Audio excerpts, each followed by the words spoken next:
I'd say reserve it to the end and maybe talk to Matt about it at the end. First question I'm going to pose to you, there just seems to be some widely varied opinions right now about the state of the economy, the condition of the economy. I think that has a lot to do with what a candidate feels we should be doing next. So I'd just like to get your impression about the condition of the U.S. economy today. Well, it's been savaged. There were policies that were placed years ago into a position that permitted Wall Street to gamble with our savings. And there was a focus upon tax cuts that were unpaid for, or Medicare D that was unpaid for. And it all gave everybody here another tax burden of $15,000 as they doubled our national debt during the years, of course, too many years. And third, there was a focus not on small businesses that create 80% of all jobs, and that's a fact, but rather on large corporations. A tax cut, if you invest in a foreign factory, you can keep your profits over there and reinvest them as long as you want, and none of them have to be brought home to be taxed. So it does incentivize an outgrowth of jobs to other places. What has to be done? Well, my first job in the Navy during the Vietnam War era was damage control officer. We were torpedoed, we had to control the damage. That's how I felt the year I arrived in Congress, as the year the recession began. The last 6 months of the Bush administration, we lost 3 million jobs. 3 million jobs were lost in the first 6 months of the Obama administration. We created nearly 1 million this past year. Those were hard decisions to take. And that's what leadership's about, doing what had to be done in order to caulk the holes where we were losing jobs out the hole that the torpedo that had been set in place years earlier actually created a sinking of our economy. So now what to do? I think what's wrong down in Washington, D.C., my own party as well as the other parties, they don't look at facts.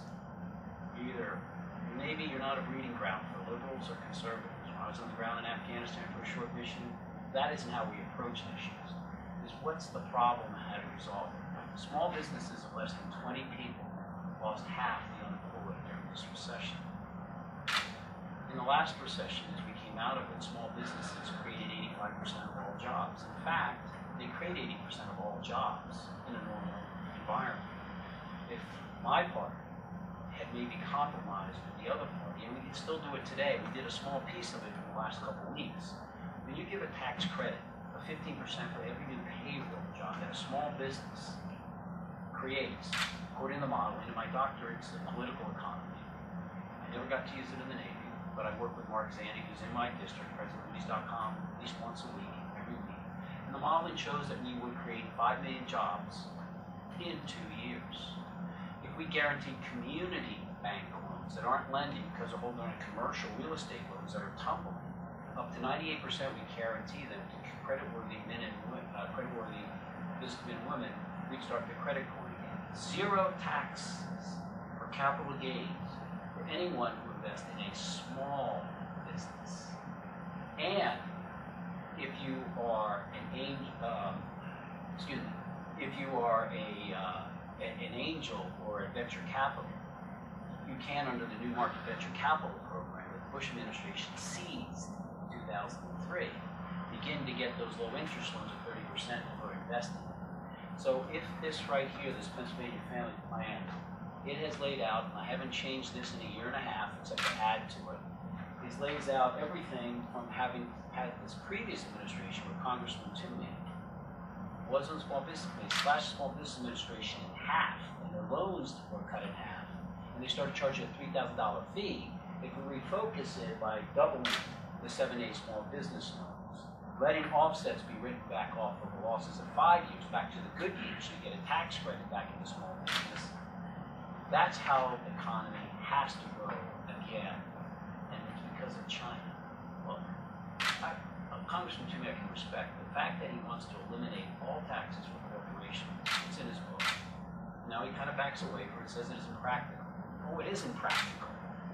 Number two, the fact that he does support that if you are invested in a foreign factory, your taxes don't have to be taxed. The fact that he has said in his book that it's good that China subsidizes illegally against WTO requirements, that you're not allowed to subsidize your exports. But he says that's actually a gift to American consumers. And in his book, he calls it creative destruction. loss of livelihoods are going to occur, he says. Millions of jobs, he says in his book, will be lost, but they'll find other jobs, and it's a gift because of lower influence, lower cost. There's just a different way. I don't believe wealth trickles down. We've tried that. I do believe, however, one last point on this. I am so surprised because I believe that the Republican leadership, not the Republican Party, has lost its accountability.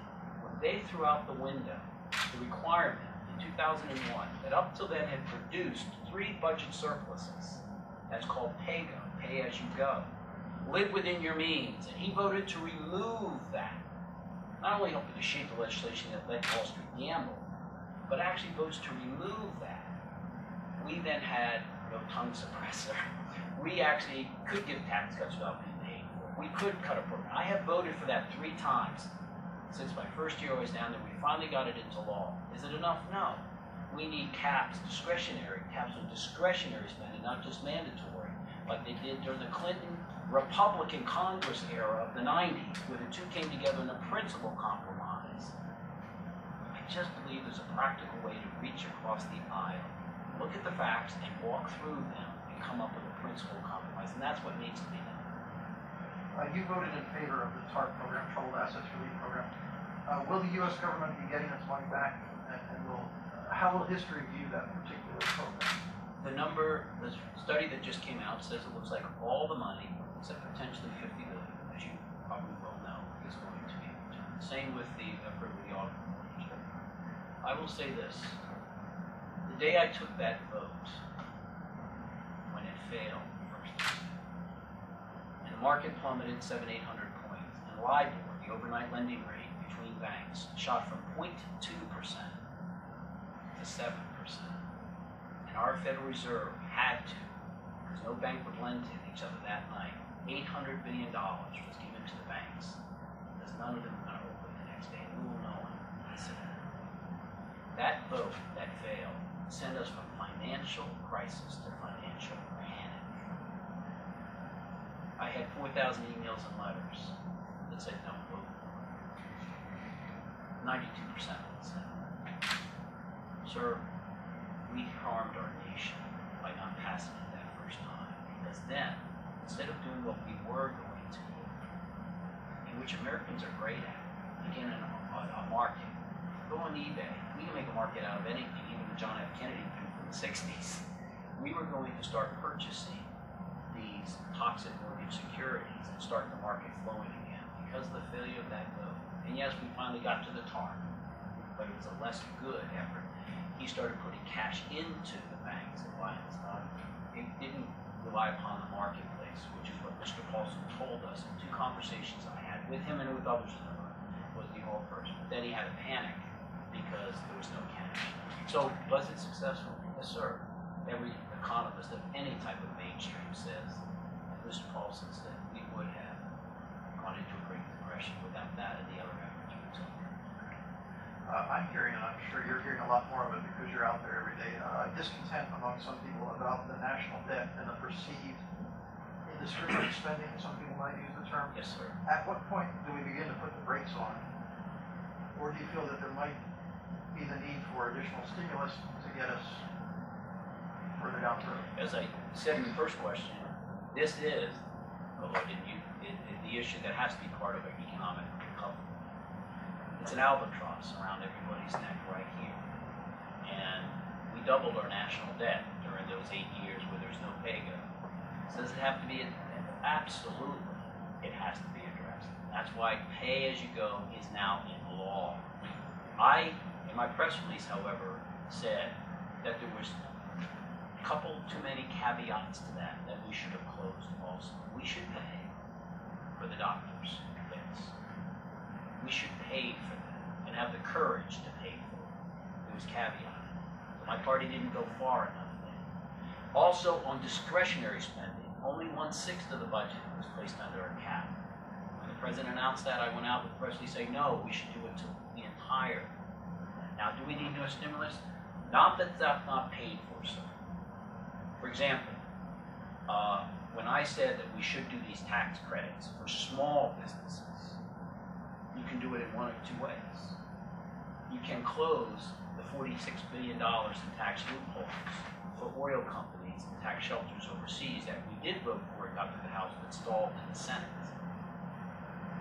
Or you could close the $10 billion a year that is carried interest, where a Wall Street trader who manages a hedge fund, even though his money is not invested, only pays 15% on his commissions under a quarterly law.